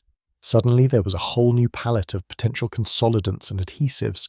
This was exciting, offering the promise of materials that could penetrate deeply, set strongly, and theoretically last a long time. You could inject a liquid consolidant into tiny cracks behind the mosaic, filling voids and rebinding loose tesserae from behind without even touching the surface. It felt futuristic, almost magical. But as with all new things, there was a learning curve, and sometimes, quite frankly, mistakes were made. Early synthetic resins weren't always stable. Some yellowed over time, disfiguring the image. Others proved irreversible, meaning that once applied, they couldn't be removed without damaging the original material. A huge no-no in modern conservation ethics, which prioritizes reversibility above almost all else. The idea is that any intervention should be removable by future conservators if better techniques are discovered or if the intervention itself proves harmful in the long run. Using irreversible materials, even with the best intentions, meant potentially locking in future problems. This led to a critical debate within the field, tradition versus modernity. Should conservators stick to traditional compatible materials like lime mortars, which are known to age alongside the original fabric, even if they are sometimes weaker or harder to work with? Or should they embrace synthetic materials that offer strength and ease of application, despite the unknown long-term effects and potential irreversibility? It's a debate that, in various forms, continues to this day. Historians still argue whether some early post-war conservation interventions using synthetic materials did more harm than good in the long run. Despite the debates and the inevitable missteps, the scientific approach brought immense progress. Techniques were developed for cleaning mosaics more safely, using solvents or gels that could target specific types of dirt or grime without damaging the tesserae or a mortar. Structural analysis became more sophisticated, using engineering principles to understand the loads on walls and vaults, identifying areas of weakness before they failed. Environmental monitoring became standard practice. You couldn't just fix a mosaic. You had to understand the humidity levels, the temperature fluctuations, the sources of damaging salts or pollution that were causing the deterioration in the first place. It was like becoming a detective, not just a doctor, trying to find the root cause of the illness, not just treat the symptoms. The development of organisations like the International Institute for Conservation of Historic and Artistic Works, IC, founded in 1950, and the International Centre for the Study of the Preservation and Restoration of Cultural Property, ICROM, established by UNESCO in 1956, was a mainstream historical fact of this period. These bodies fostered international cooperation, shared knowledge, and helped standardise practices. They facilitated the exchange of ideas and techniques across borders, including those previously divided by conflict or ideology. Conservation was no longer just a local craft, it was becoming a global scientific discipline with shared principles and ethical guidelines. Training programs were established, bringing a level of formal education to a field that had often relied on apprenticeship. A quirky or fringe tidbit from this era of scientific exploration involves some of the less successful experiments with new materials. There were attempts to use certain types of industrial glues or plastics that seemed promising in the lab, but failed miserably in the real world of damp, ancient buildings, sometimes forming unsightly layers, causing new stresses, or proving impossible to remove. You might picture a dedicated conservator excitedly applying a newfangled resin, only to return a year later to find it had turned into a yellow, brittle mess that was now stuck firmly to the priceless gold tesserae. A facepalm moment across the centuries. It highlights the trial and error nature of applying new science to old problems. Another aspect of consolidation was dealing with the delamination, where layers of the mosaic were separating from each other or from the wall. Picture the mortar bed peeling away from the brickwork or the tesserae layer lifting off the mortar. Scientific methods allowed conservators to identify these voids and inject compatible consolidants or grouts to fill them, rebonding the layers. This required incredible precision, sometimes drilling tiny holes and using syringes to pump material in, carefully monitoring the flow and the pressure. It was painstaking work, a world away from the broad strokes of earlier repairs. This era also saw a greater emphasis on documenting interventions. Scientific analysis generated data, charts, graphs, chemical formulas. Conservation reports became detailed records of what was done, why it was done, and what materials were used. This documentation is invaluable today, allowing current conservators to understand the history of repairs on a mosaic and plan future work accordingly. It's like a patient's medical history, essential for informed treatment.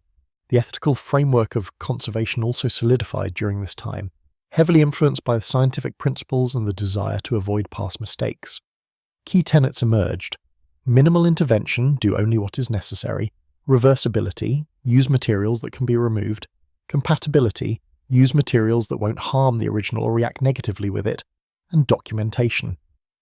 These principles guided the application of the new scientific tools and materials, tempering the initial enthusiasm with a healthy dose of caution and respect for the original artifact. So, the post-war period marked a significant turning point. Science moved from the periphery to the core of mosaic conservation. Consolidation became a central focus, employing new analytical techniques and materials to stabilize these fragile artworks from within. While debates about the best approaches persisted and some experiments went awry, the overall shift towards a more scientific, systematic, and ethically guided practice laid the foundation for the conservation methods used today. It transformed the field from a craft into a recognized interdisciplinary profession dedicated not just to fixing things, but to understanding, preserving, and respecting the material history embedded in every tiny sparkling stone. So we talked about that pivotal moment, that shift after the mid-century conflicts, when conservation stopped being quite so much like battlefield triage and started inviting science into the workshop. It wasn't just a theoretical concept, this science. It manifested in tangible ways, in new spaces within old buildings, in different types of people joining the conservation team. Suddenly, a canto al restaurateur with the trowel and chisel, you'd find someone peering into a microscope or carefully handling glass vials. This section delves a bit deeper into what that scientific analysis and methods actually looked like when it first entered the rather dusty, practical world of mosaic repair. It wasn't like they suddenly had access to lasers and electron microscopes from day one. Technology evolved just like everything else. But the mindset changed fundamentally. Before, a conservator might look at a crumbling patch of mortar and think, okay, this isn't holding, I need to replace it. Now they started asking why it wasn't holding. Was the original lime poor quality? Had salts from groundwater crystallized within it, physically breaking it apart? Was there structural movement stressing the area? Answering these questions required tools beyond the craftsman's eye and touch. It meant microscopy, taking tiny samples, mounting them on slides, and looking at the structure of the original materials and the deterioration products at high magnification. You could see the individual grains of aggregate in the mortar, how they were bound together, or how they had become disaggregated. You could spot the telltale crystal shapes of damaging salts, like sulfates or chlorides, which are basically tiny wedges expanding with changes in humidity and prying the mortar apart from the inside. It was like getting X-ray vision for decay. Chemical analysis became crucial too. Simple spot tests could identify the presence of different elements or compounds. More sophisticated lab techniques, even early ones, could determine the composition of mortars and plasters. Was it pure lime? Was there volcanic ash added, like the Romans used to make their concrete so durable? Identifying the original materials helped conservators understand the techniques the Byzantine builders used and informed their choice of compatible repair materials. If you're patching ancient lime mortar, using a modern cement-based mix is usually a recipe for disaster, as they behave differently, shrink differently, and have different porosity, often causing new problems down the line. So science helped identify the recipe they were trying to replicate or repair alongside. Imagine the conversation shifting. Instead of, "This feels loose, let's wedge some stuff in," it became, "The microscopic analysis shows extensive salt crystallization originating from the lower courses, consistent with rising damp. We need to analyze the salts to determine the best desalination strategy before consolidating the mortar." It sounds a bit dry, doesn't it? Perfect for sleep, but this is the stuff that allowed conservation to move beyond patching and towards actual preservation. One mainstream historical fact of this period was the establishment of dedicated scientific laboratories within major museums and heritage institutions.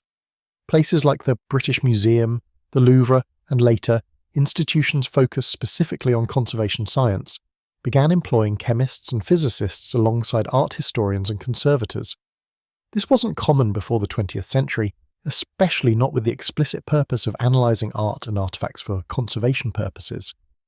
These labs became hubs for research into materials science applied to cultural heritage, developing new analytical techniques and testing repair materials under controlled conditions before they were let loose on priceless ancient walls. The impact of this analysis was profound. It revealed, for instance, that many traditional repair methods used for centuries with good intentions were actually exacerbating problems. Using hard, impermeable cement plasters on old, porous lime walls often trapped moisture, accelerating salt damage behind the repair. Painting over damp patches hid the problem, but did nothing to stop the underlying deterioration. Scientific understanding showed why these were harmful practices and guided the development of more appropriate, often softer and more breathable repair materials. Of course, it wasn't all smooth sailing. Early analytical techniques had limitations. Sampling was often destructive, even if only tiny samples were taken. Interpreting the results wasn't always straightforward. And then there was the cost.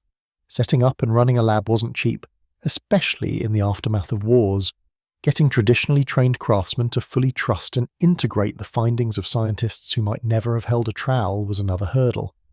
There was a cultural gap, a different language spoken by the scientists and the conservators, which took time and effort to bridge. A quirky or fringe tidbit that illustrates the transition involves some of the initial efforts to analyze materials with rather rudimentary equipment by today's standards. Picture scientists in the 30s or 40s, perhaps using techniques developed for industrial chemistry or geology, trying to adapt them to minuscule samples of ancient plaster or pigment. There are accounts of early conservators using simple flame tests to identify elements, or basic wet chemistry precipitation tests performed with limited reagents, right there on a makeshift table near the artwork.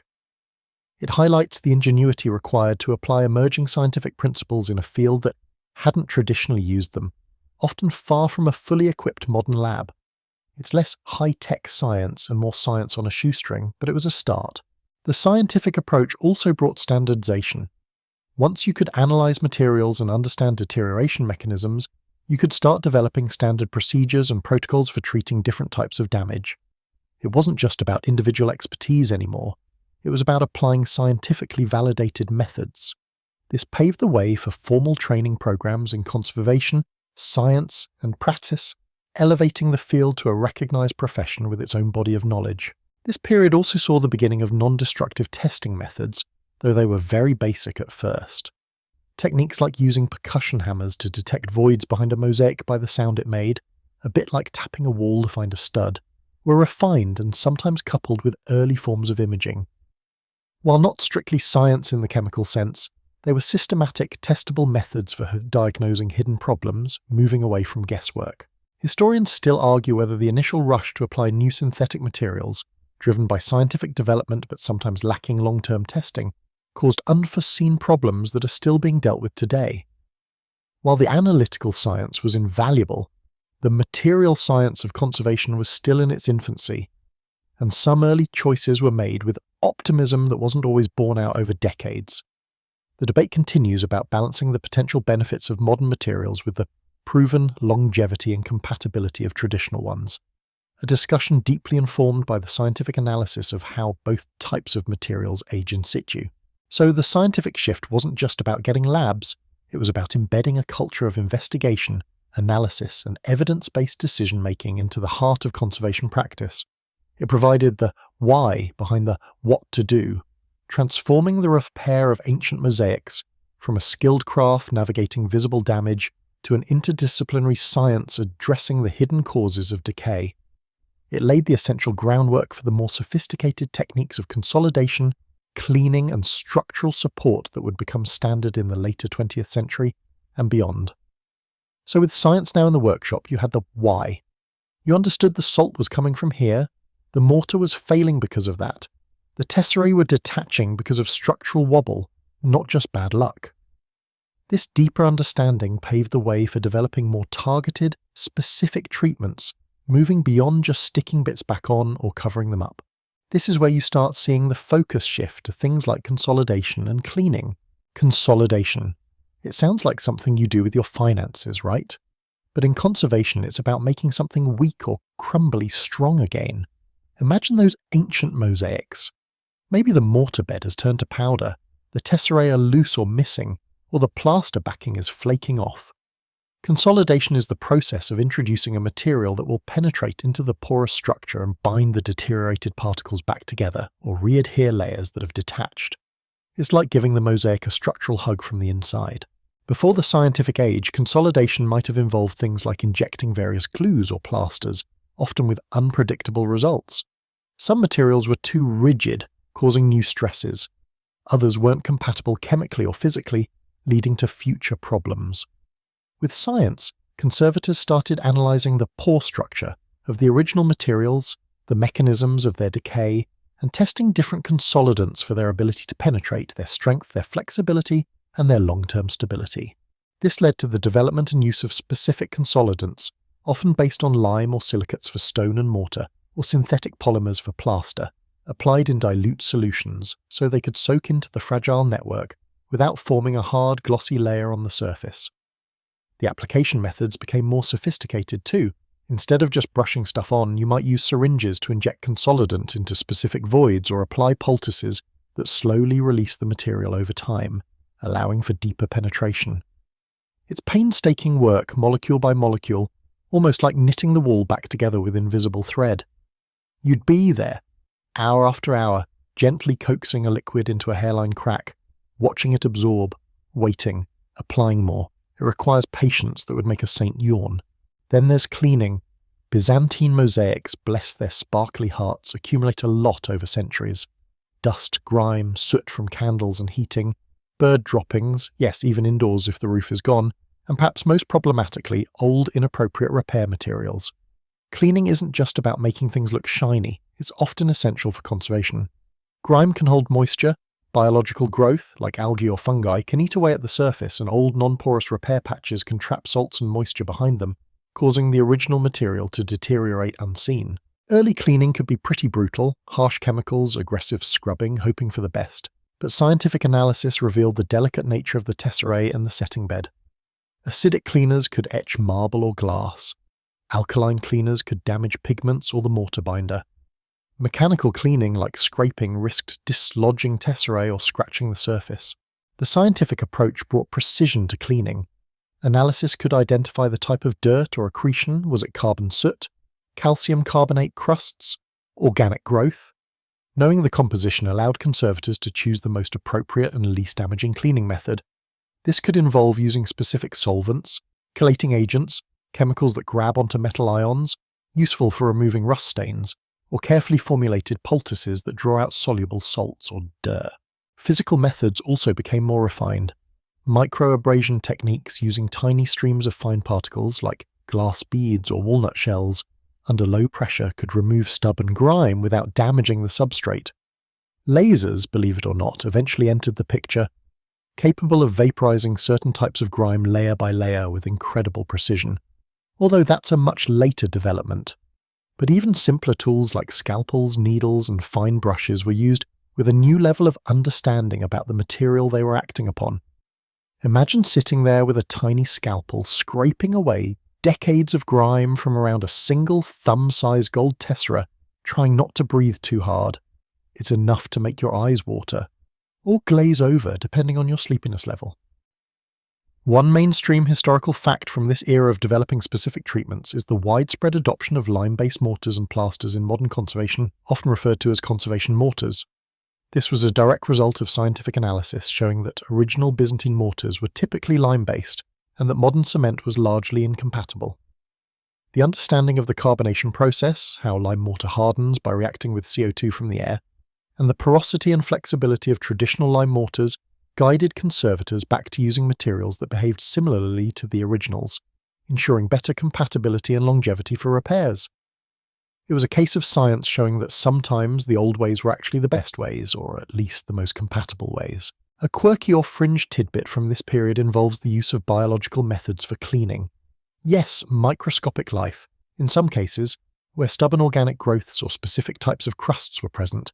Scientists and conservators experimented with using specific bacteria or enzymes that could eat away the unwanted material without harming the mosaic underneath. It sounds like something out of a sci-fi movie, applying a paste of microbes to digest centuries of pigeon guano, but it's a real, albeit highly specialized cleaning technique that emerged from this scientific understanding of materials and biological processes. Don't worry, they used non-pathogenic bacteria. You weren't going to catch a weird Byzantine wall bug. Probably. Historians still argue whether the initial push towards reversible treatments in this era, driven by a theoretical ideal that all interventions should be undoable, was always practical or even beneficial for the long-term stability of severely deteriorated mosaics. While the principle of minimal intervention and reversibility is sound, some argue that in certain cases, a more robust, less easily reversed intervention might have been necessary for the mosaic's survival. It's a constant tension in conservation. Balance the ideal of reversibility with the reality of structural stability. This focus on specific scientifically informed treatments, consolidation tailored to material porosity, cleaning methods matched to accretion type, represented a huge leap. It meant interventions were less likely to cause unintended harm and more likely to be effective in the long term. It transformed the conservator from someone who fixed things to someone who diagnosed the problem and applied a precisely chosen remedy, informed by the underlying science of the materials and their decay. It was the difference between putting a band-aid on a cough and prescribing an antibiotic after identifying a bacterial infection. Much more effective if slightly less dramatic. So you had the science of the materials down, how to clean them, how to consolidate them, how to patch them up with stuff that actually played nicely with the originals. But soon conservators realized that just fixing the symptoms wasn't enough. You could consolidate a crumbly mortar bed perfectly, but if the underlying problem, the environment, wasn't addressed, that mortar bed would just crumble again, maybe even faster this time. It's like fixing a leaky roof inside your house with a bucket, instead of getting on the roof and fixing the hole. The bucket helps, but the problem is still there, getting worse. The environment is a huge factor in decay. Think about it. Byzantine mosaics weren't created in vacuum-sealed, climate-controlled boxes. They were on walls, floors and chelings, often in buildings that were drafty, damp or exposed to the elements. Over centuries they've endured fluctuating temperatures, changing humidity levels, frost, pollution, and even seismic activity. It turned out that simply understanding the chemistry of the materials wasn't enough. You needed to understand the physics and biology of the environment they were living in. You started to see conservators walking around with strange gadgets, not chisels and brushes, but thermometers, hygrometers to measure humidity, even light meters and air quality monitors. They were measuring the air, the walls, the floor, tracking the subtle shifts in the moisture and temperature throughout the day and across the seasons. This monitoring revealed patterns. Walls got damp in winter, dried out in summer. Certain areas experienced huge temperature swings, sometimes condensation would form on the mosaic surface itself. And they connected these patterns to the types of damage they were seeing. Remember salt crystallization? That's almost always driven by fluctuations in relative humidity and temperature. Water carrying dissolved salts moves through the wall, evaporates at the surface or just behind it, and the salts crystallize, expanding and pushing the material apart. Freeze-thaw cycles work similarly. Water gets into pores, freezes, expands, cracks the material. High humidity encourages biological growth, mold, algae, even moss, which can stain or physically damage the mosaic surface. Airborne pollutants, especially in modern times, contain acids that can slowly etch away marble or glass. Even light, particularly UV radiation, can fade pigments or degrade organic binders if they were used. It's a constant barrage of environmental stress, a slow, relentless assault on these ancient artworks. It makes you appreciate that these things survived at all, considering the abuse they took from the weather alone, let alone invading armies or pigeon conventions. Understanding these environmental drivers meant conservation strategies had to expand. It wasn't just about treating the damage, it was about trying to control or mitigate the causes of the damage coming from the surroundings. This led to the development of environmental control measures, sometimes passive, sometimes active. Passive control involves making changes to the building or structure itself to improve conditions naturally. This could mean fixing leaky roofs or gutters, surprisingly common culprits, improving drainage around the base of walls to prevent rising damp, enhancing ventilation to reduce stagnant, humid air pockets, or using porous, breathable materials in repairs that allow moisture to move freely instead of getting trapped. Imagine patching a hole in a wall with a modern, non-porous cement next to a porous Byzantine mortar. Water gets into the old mortar, hits the cement barrier, and is forced to evaporate right there, dumping its salts in a concentrated area causing damage.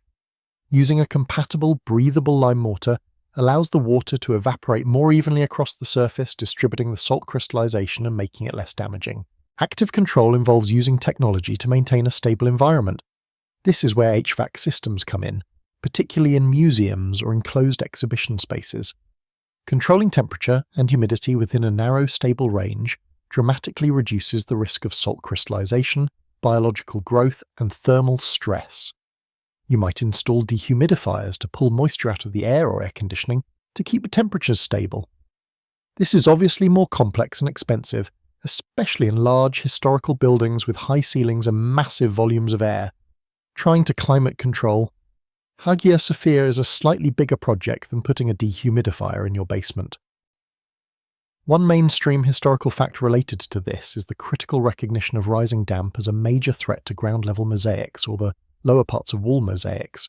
Buildings often sit on damp ground and water is drawn up into the walls by capillary action, bringing with it dissolved salts from the soil. This process, known as rising damp, became a key focus for conservation engineers, leading to techniques like installing damp-proof courses, barriers in the wall, or improving subsurface drainage to keep the foundations dry. It sounds simple, but understanding how water moved through ancient structures was a breakthrough. A quirky or fringe tidbit involves the use of sacrificial plasters. In areas highly prone to salt crystallization, conservators might apply a specially formulated plaster layer over the original mosaic or the damaged wall area. This sacrificial plaster is designed to be more porous than the original material, so the water evaporates from the plaster instead of the wall mosaic, and the damaging salts crystallize within the plaster. When the plaster gets full of salt, you carefully remove it and apply a fresh layer. It's like giving the salts a tasty alternative snack so they leave the main course, the mosaic, alone. A weirdly specific form of offering tribute to the forces of decay. Historians still argue whether the installation of modern, energy-intensive climate control systems in ancient buildings, while beneficial for the mosaics, might inadvertently cause other issues for the building structure itself due to changes in moisture regimes within the walls, or whether the long-term energy and maintenance costs are sustainable for heritage sites. It's a debate between preservation ideals and practical realities. This focus on the environment wasn't just about adding machines, it was a shift in thinking. It meant seeing the mosaic not just as a piece of art on a wall, but as part of a dynamic system constantly interacting with its surroundings.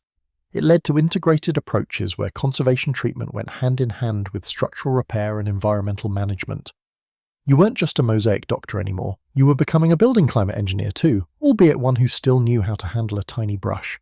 It required a whole new set of skills and probably a lot more time spent looking at graphs of humidity levels than at sparkling tesserae. Alright, so you've become a bit of a weather forecaster for old buildings, monitoring the air, tracing the damp, But eventually all that analysis leads you back to the mosaic itself. You've understood the why of the decay, the salts, the damp, the temperature swings. Now it's time for the what and the how. What exactly needs fixing, and how are you actually going to do it? Before you even think about touching a loose tessera or injecting a consolidant, there's a monumental amount of prep work. This isn't like slapping a band-aid on a scraped knee. It's more like performing microsurgery on a historical artifact while simultaneously writing its autobiography. The first absolute non-negotiable step is documentation, and I mean meticulous documentation. Before you remove a single grain of dirt or nudge a wobbly stone, you have to record everything. Why? Because conservation is about minimum intervention and reversibility wherever possible, but it's also about creating a record of the object's state before you mess with it, and a record of what you did and why. Imagine trying to piece together a family history without any photos or birth certificates. You'd be lost. So you start with photographs, lots of photographs. Overall shots, medium shots, close-ups of damaged areas, high-resolution images that capture every crack, every stain, every lifted tessera. You're building a visual archive, a digital clone of the mosaic at this exact moment in time. Then comes the drawing and mapping. You might create scaled drawings of the mosaic, marking out areas of damage, areas of previous repair, which are often detectable by differences in mortar or tesserae, areas of loss, areas of cracking, salt efflorescence, biological growth, everything. You're creating a condition map, a roadmap of the mosaic's ailments. It's less like looking at a masterpiece and more like looking at an ancient patient's medical chart. Ah yes, extensive salt damage in the lower register, localized lifting here, potential delamination there. You might even use fancy techniques like photogrammetry to create detailed 3D models, allowing you to virtually walk around the mosaic and examine areas that are hard to reach physically, or infrared thermography to detect hidden moisture pockets within the wall behind the mosaic. It's turning into a forensic investigation, using modern technology to understand the past and its problems. This detailed documentation serves multiple purposes. It helps plan the conservation treatment, it acts as a baseline to measure the success or failure of interventions over time, and it's an invaluable resource for future researchers and conservators. It's boring, yes, but it's the bedrock upon which all ethical and effective conservation stands. You're basically being paid to take incredibly detailed notes and pictures, which sounds suspiciously like being a tourist, but with way less souvenir shopping. Once the documentation is complete, or at least well underway, you move on to cleaning the surface, and again, this isn't just grabbing a scrub brush and some soapy water. Oh no. This is delicate work, often done with tiny brushes, sponges, and sometimes scalpels or dental tools for particularly stubborn grime. The goal is to remove superficial dirt, dust, soot, and sometimes biological growth like algae or mold, without damaging the original tesserate or the fragile bedding mortar. You might start with dry cleaning using soft brushes and vacuum cleaners with fine filters. Imagine vacuuming individual pebbles without sucking them up. Requires a delicate touch. Then, if necessary, you might move to wet cleaning, using deionized water or extremely dilute, carefully selected chemical agents. The choice of cleaning method depends entirely on the type of dirt and the nature of the mosaic materials. Cleaning marble is different from cleaning glass, and cleaning soot is different from cleaning bird droppings, a surprisingly frequent issue in old buildings. The mainstream historical fact in here is the professionalization of conservation, and the emphasis on rigorous, systematic documentation that developed, particularly from the late 19th and early 20th centuries onwards.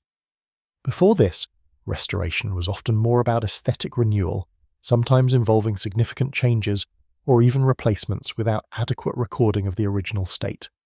The shift to conservation put the emphasis on preserving the existing fabric and understanding the object's history through careful study and documentation before intervention. Pioneering conservationists established protocols for documenting works of art and archaeological finds, recognizing that the process of study and recording was as vital as the physical treatment itself.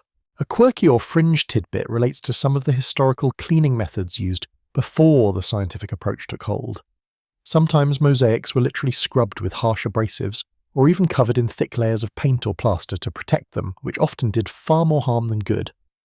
There are also stories of attempts to clean stubborn stains using poultices of unusual materials, some sounding more like medieval alchemical recipes than conservation techniques.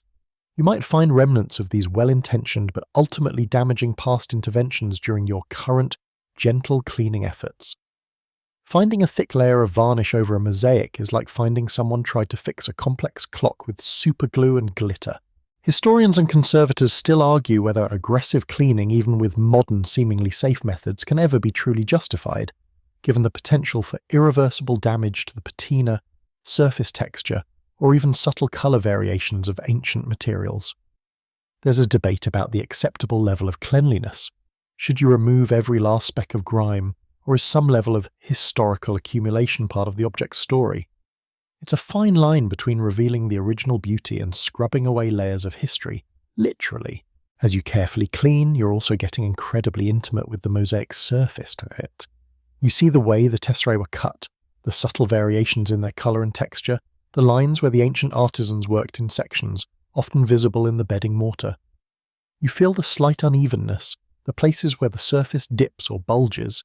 You identify areas where the mortar bed is loose, giving under gentle pressure, or where tesserae are missing, leaving gaping holes. You notice the fine network of cracks spreading across the surface, like ancient wrinkles. This hands-on examination, guided by your earlier mapping, confirms the extent and nature of the damage. It's like a doctor palpating a patient, feeling for irregularities, understanding the diagnosis on a tactile level. All this careful observation, documentation and cleaning builds the foundation for the actual repair work that will follow.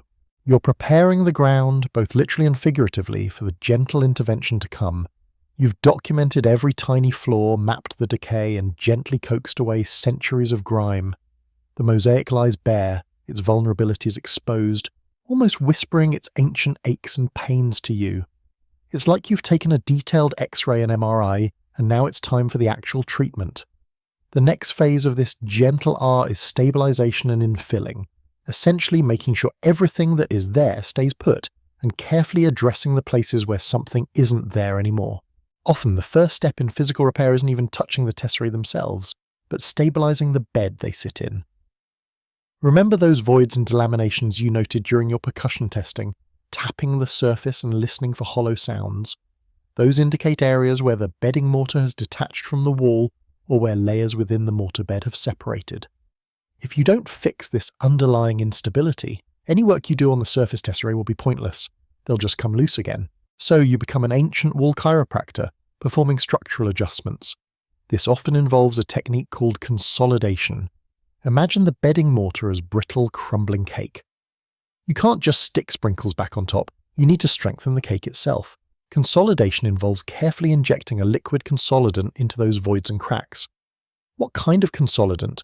Well, this is where it gets technical, and also where historical practices meet modern science. In the Byzantine era, they used lime-based mortars, incredibly durable stuff when mixed and applied correctly. For conservation, you often want to use materials that are compatible with the originals, typically lime-based grouts or suspensions, sometimes with additives to control flow and setting time.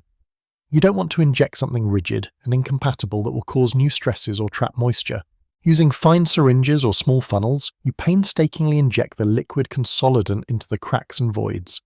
It's a slow process, requiring patience and a steady hand. You might gently tap the surface to help the liquid flow, watching carefully to make sure it's actually filling the void and not just pooling somewhere visible. You can almost hear the ancient mortar sighing in relief as it gets re-anchored. Sometimes, if a large section is delaminated, you might need to apply gentle pressure to the surface while the consolidant sets, helping to re-adhere it to the wall. It's like giving the wall a careful, prolonged hug until its broken bones knit back together. Definitely less dramatic than it sounds, mostly just waiting and watching grout dry. Riveting stuff, I know. Once the bedding is stale, you turn your attention to the tesserae themselves. First, the loose ones. You've identified them. The little squares or triangles that wobble when you touch them, or that have already fallen out and hopefully, have been carefully collected and labelled. For those still in place but loose, you might need to carefully lift them, clean any debris from the cavity beneath, and rebed them in fresh, compatible mortar. This requires mixing a small amount of conservation-grade mortar, often a lime putty mixed with carefully selected aggregates, fancy word for sand or crushed brick dust, that match the original texture and colour as closely as possible. You delicately trowel a tiny amount of mortar into the cleaned cavity, like buttering a miniature piece of toast for an invisible mouse. Then, with tweezers or your fingers, you carefully press the original tessera back into place, ensuring it sits at the correct angle and depth, aligning with its neighbours. It's like putting a tiny centuries-old puzzle piece back where it belongs. You might use a small weight or tape to hold it in place while the mortar cures. Then there are the gaps, the places where tesserae are completely missing. This is where the conversation gets a bit more philosophical. Do you leave the gap? Do you try to recreate what was there? Conservation ethics generally favour infilling rather than outright reconstruction, especially if there's no surviving evidence of the original design in that area. Infilling means filling the gap with new material, but in a way that makes it clear it's a modern intervention, while still being visually harmonious with the original. You don't want to trick anyone into thinking your modern patch is original, but you also don't want it to be a jarring eyesore. It's a delicate balance, like trying to wear camouflage that blends in but also has a big sign saying, "I'm new here." The new material used for infills can vary. Sometimes, if you're incredibly lucky and working on a site where lots of mosaic fragments have been found nearby, you might be able to salvage original tesserae that match the type and era of the mosaic you're working on. More often, you'll need to use new materials. This could involve cutting fresh tesserae from stone or ceramic that matches the colour and texture of the originals, but perhaps cutting them slightly differently, or using a slightly different mortar colour in the infill area, so it's visible upon close inspection but blends in from a distance. Another technique is to use a neutral-coloured mortar infill, often recessed slightly from the original surface, so the missing area is filled but doesn't visually compete with the surrounding mosaic. The mainstream historical fact woven into this process is the widespread use of lime-based mortars in ancient and medieval construction, including mosaics. Calcium carbonate, lime, was derived from heating limestone in kilns, technology understood for millennia.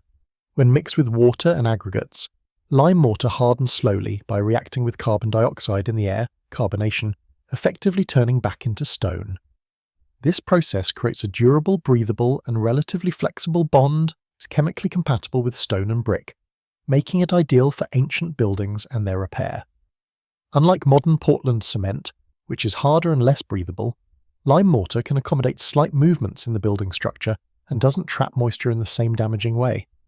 Understanding the properties of historic mortars is fundamental to repairing them correctly. A quirky or fringe tidbit you might encounter is the historical practice of using animal products in mortars, sometimes for supposed strengthening or waterproofing properties. Ingredients like blood, milk, cheese curds, or even animal hair are mentioned in historical texts related to building materials in various cultures, including potentially in some mortar mixes used for mosaics or plasterwork. The science behind whether these additions actually improved the mortar's performance is debatable for some ingredients. But finding traces of ancient milk protein in a mortar sample is certainly an odd thought while you're carefully injecting grout. Historians and conservators still argue whether it is ever ethically permissible to reconstruct missing areas of a mosaic if there is no direct evidence, like drawings, old photographs, or surviving fragments, of what was originally there.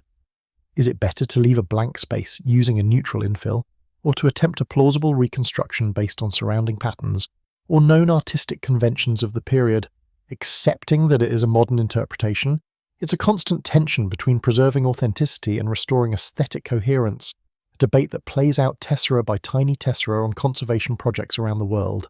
So as you meticulously consolidate, rebed and infill, you're not just fixing a damaged surface, you're engaging in a physical dialogue with the past, using materials and techniques that bridge centuries, making tiny, deliberate decisions about what to keep, what to replace, and how to make your interventions respectful and reversible. It's painstaking, detailed work requiring immense focus and patience, piece by tiny piece. The mortar you carefully injected and the fresh bedding around the reset or infilled tesserae begin to cure. It's not an instant process. Lime mortars, especially, take time to carbonate and gain full strength. You can almost feel the structure knitting itself back together, the voids filling, the loose pieces settling firmly into their ancient places alongside their older neighbours. You've performed the delicate surgery. Now comes the careful recovery and the crucial step of recording everything you've done. With the structural repairs and infilling complete, you move on to the final cleaning. This isn't the broad stroke surface cleaning you did at the beginning. This is meticulous, targeted work. You need to remove any smears of excess mortar that might have oozed onto the tesserae surface during rebedding or infilling. Using small brushes, spatulas, or even cotton swabs dampened with conservation-appropriate solvents, often just distilled water, sometimes something a bit more specific depending on the mortar composition, you gently scrape or wipe away any misplaced material. It's like cleaning up after a messy dinner party, only the guests were here 1,500 years ago, and the mess is tiny, petrified mortar crumbs. You also look for any residual haze or film left by the consolidant injections. Sometimes even carefully applied liquids can leave a slight residue on the tesserae surface. Again, gentle mechanical removal or targeted solvent application is necessary. The goal is to make the repaired area look as clean and integrated as possible, without over-cleaning or damaging the surrounding original surface. It's a process of careful finessing, ensuring that your repair work is physically sound and visually harmonious, blending in without being invisible. Once the cleaning is done and the mortars are sufficiently cured, which might take days or even weeks depending on the type and thickness, you can remove any temporary supports you used, peeling off the conservation tape that held a wobbly tessera in place, carefully lifting the sandbags that applied gentle pressure to a consolidated area, or dismantling a small scaffolding platform you used for access. It feels satisfying seeing the mosaic stand on its own, no longer needing your temporary crutches. It's like watching a patient take their first steps after surgery. Then comes the part that, while perhaps less glamorous than the hands-on repair, is arguably the most important for the long-term preservation of the mosaic and the knowledge of its history, documentation. Every step you took, every decision you made needs to be meticulously recorded. This isn't just busy work, it's creating the historical record of the repair itself. Imagine someone finding this mosaic in another 500 years, assuming we don't somehow revert to smashing everything for TikTok views. They need to know what you did, when you did it, and why. Documentation typically involves several layers. Firstly, photographs. You take photos before any work begins, capturing the condition as you found it. You take photos during the process and showing the cleaning, the consolidation points, the voids, the infilling areas, the specific materials you're using, and you take photos after the work is complete, showing the finished repair from various angles, close-ups of key areas, and overall views of the entire mosaic. It's like creating a detailed photo album of the mosaic's hospital stay and recovery. Get lots of angles, different lighting, natural light, raking light to show surface texture, maybe even UV or infrared photography if the project allows, which can reveal hidden details or previous repairs you missed. Secondly, you create detailed drawings and maps. These aren't necessarily artistic masterpieces, but accurate technical drawings. You might use a grid system overlaid on the mosaic or work from rectified photographs, photos mathematically corrected to remove distortion. On these maps, you mark the precise locations of all your interventions, where you injected consolidant, where you reset loose tesserae, the exact boundaries of infill areas, the type of mortar you used in each spot may be color-coded, any areas you didn't treat, and any specific observations you made about the original material or structure. It's like creating a treasure map, except the treasure is information about boring old repairs. You carefully note the materials used, the quantities, the date the work was done. Did you find anything weird when you lifted a tessera? Write it down. Thirdly, written reports. This is where you pull it all together.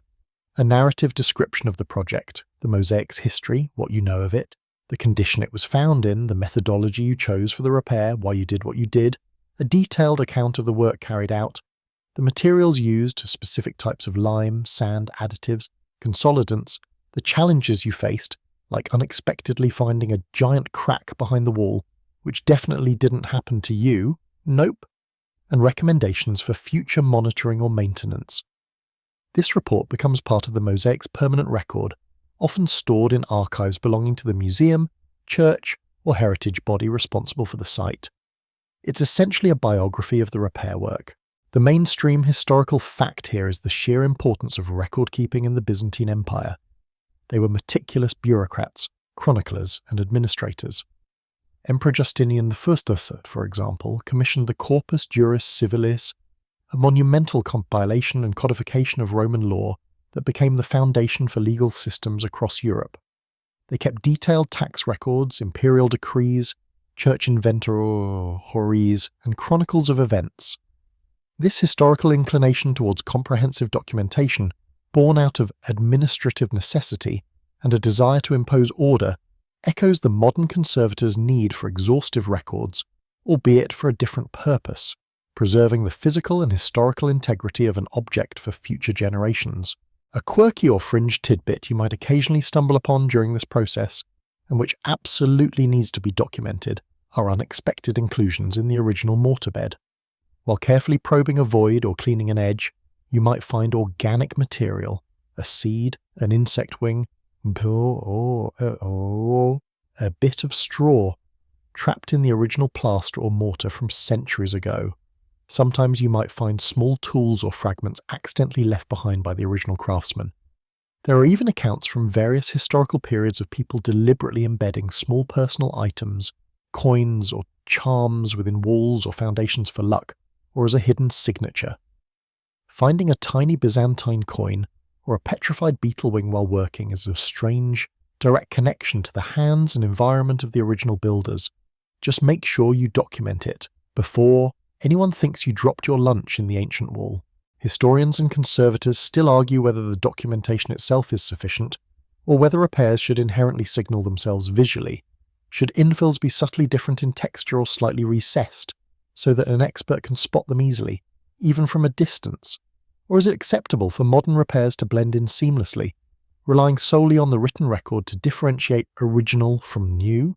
It's a debate about balancing aesthetic continuity with the principle of reversibility, and the ethical obligation to avoid deceiving future viewers about the authenticity of the fabric they are observing. Your meticulous documentation helps future custodians navigate this exact question, knowing precisely what is original and what is your contribution. So you finish the last bits of cleaning, gently buff the surface if appropriate, often just a light dusting is all that's needed, you're not polishing a car. Pack away your brushes and tools, and then spend just as much, if not more, time hunched over maps and reports, meticulously filling in the details.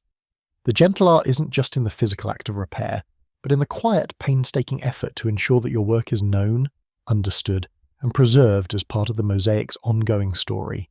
You step back, look at the vast surface, now stable and clean, its tiny facets whispering tales of centuries past, and know that your temporary guardianship is complete, at least for now. Hey guys, tonight we peeled back the layers of time, not with the dramatic flourish, but with the quiet patience of a conservator's brush. You felt the rough edges of ancient tesserate, smelled the mineral tang of old mortar beds, and learned the silent language of cracks and delaminations. We journeyed into the incredibly detailed, painstakingly slow world of repairing Byzantine mosaics, a task that requires the eye of an artist, the patience of a saint, and probably better knees than I've currently got. Seriously, spending hours on scaffolding or hunched over a floor is no joke. You probably won't survive this level of historical detail without nodding off, which, let's be honest, is the whole point. So before you get comfortable, take a moment to like the video and subscribe, but only if you genuinely enjoy what I do here. And if you're listening from somewhere interesting, drop your location and local time in the comments below. It's always fun to see where these quiet histories reach. Now, dim the lights, maybe turn on a fan for that soft background hum, and let's ease into tonight's journey together. The tools are packed away, the reports are filed, and the mosaic rests, ready for another 1,000 years. You can almost hear the faintest whisper of the craftsman's hammer, the gentle settling of newly placed stone. The bright colours seem a little brighter, the gold a little warmer, now that the surface is clean and the foundation is strong. Imagine the mosaic stretches out before you, a sea of tiny, luminous stones reflecting the soft light. Your work here is done. The voids are filled, the loose pieces secured, the surface clean and stable. The intricate patterns, the stern gaze of a saint, the vibrant plumage of a peacock, they're ready to face another era, their fragility shored up by your careful hand and immense patience. The air feels still, quiet, carrying only the echo of ancient echoes and the soft sounds of your own breathing. You can let your shoulders relax, let the tension drain from your body, just like the old mortar absorbs the moisture. It's time to let go of the details, the documentation, the debates about infill visibility. Let the images on the wall or floor gently blur, their sharp edges softening in your mind. The colours bleed together just a little, merging into a comforting, indistinct glow. The gentle tap-tap-tap of the percussion hammer fades, replaced by the quiet rhythm of your heartbeat. The scent of ancient dust and fresh-lime mortar is gone, leaving only the clean, neutral smell of your own space. Your eyes feel heavy, your thoughts drifting like motes of dust in a sunbeam. There is nothing more to analyze, nothing more to fix, just the stillness and the quiet. The mosaic sleeps, and now it is time for you to sleep too.